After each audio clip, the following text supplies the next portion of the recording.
This week, the immigration minister introduced a program that will give caregivers from abroad permanent Canadian residency status upon arrival. 15,000 new caregivers to get permanent residency. That's right, permanent residency, bypassing any kind of Canadian experience program there is. Just, hey, why not? Let's just give them permanent residency. Let's begin here with the caregivers, because what you're proposing is an immediate path to permanent residency. This is instead of 12 months of Canadian work experience. What's driving the change? Why are you prioritizing this?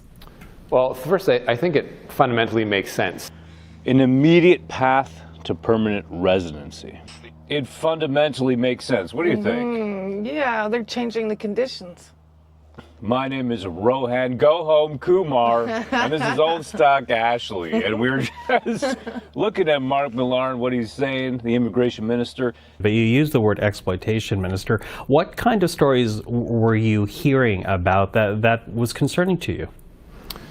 Well, I'd say first and foremost, work conditions, abusive behavior, clearly people and the impact that this has had on folks' mental health. We're often, let's not hide the fact that we're often talking about people from the Philippines, often women separated from their families. 15,000, and he makes a point of bringing up the Filipino workers about their mental health, and right? Yeah. And why they need a fast track to PR, permanent residency. Well, what does he mean by abusive behavior? That, like, abusive to the old people or abusive to the workers or what? So are they abusing Canadians so they're going to bring them in, or is the Filipinos getting abused? I don't know. You never know when you're going to fall on the wrong side of the censors. That's the reason I've got a mailing list at rowuncensored.com. Check it out. Keep up to date with me. Very low volume. It's just to keep in touch, just in case. You never know with big tech. Why is their mental health more important than Canadians' mental health? That's right.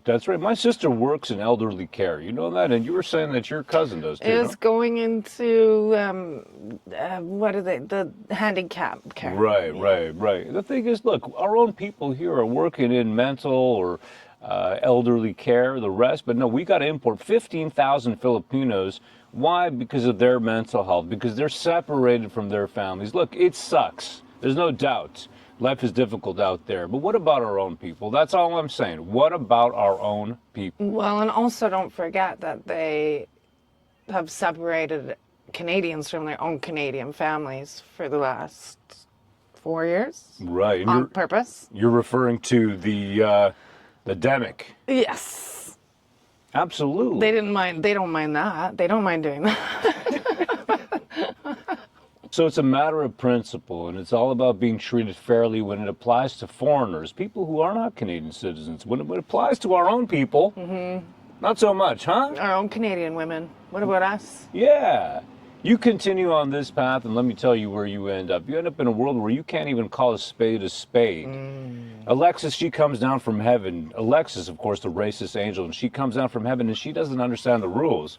She's kind of like yourself, you know that? I actually don't really understand her. Yeah. You do, right? Yeah. Old Stock Ash, she's also well endowed. You're both well endowed, and she comes down. She don't know the rules. She just doesn't understand the rules. Racist angel. I'm working on that comic book with my daughter. She's drawn one of the covers, and I can't wait to have that in your hands. Check it out. I got Old Stock Ash over here, and how does it feel to be an Old Stock Canadian in today's day and age? I feel ripped off, and like my teenager needs a job, and nobody will give her one because the Indians. I don't know. Well, they're raising the minimum wage, and yeah, In this world, it gets harder and harder every day. You get called names, discussion gets shut down. That's where we're at today. I felt I got to do something, and I'm a comic book creator, so I said, you know what I'm going to do? I'm going to put together a comic book that's going to put a little bit of parody into this. It's going to make fun of all the rules. It's going to make fun of people who seek to shut down. My daughter, Galaxia, loves art. She loves illustrating, coloring, lettering. She loves comic books, especially the Japanese stuff, the manga. So I said to her, babe, let's put together a comic book. How do we hit him? Sometimes I think the best way to do that is through parody, making fun of them. Alexis, she gets kicked out of heaven, gets to Earth and realizes there's absolutely no freedom here. She gets called a racist, and she's an angel. The racist angel doesn't understand the rules. She had her wings, she doesn't anymore. Help her get them back.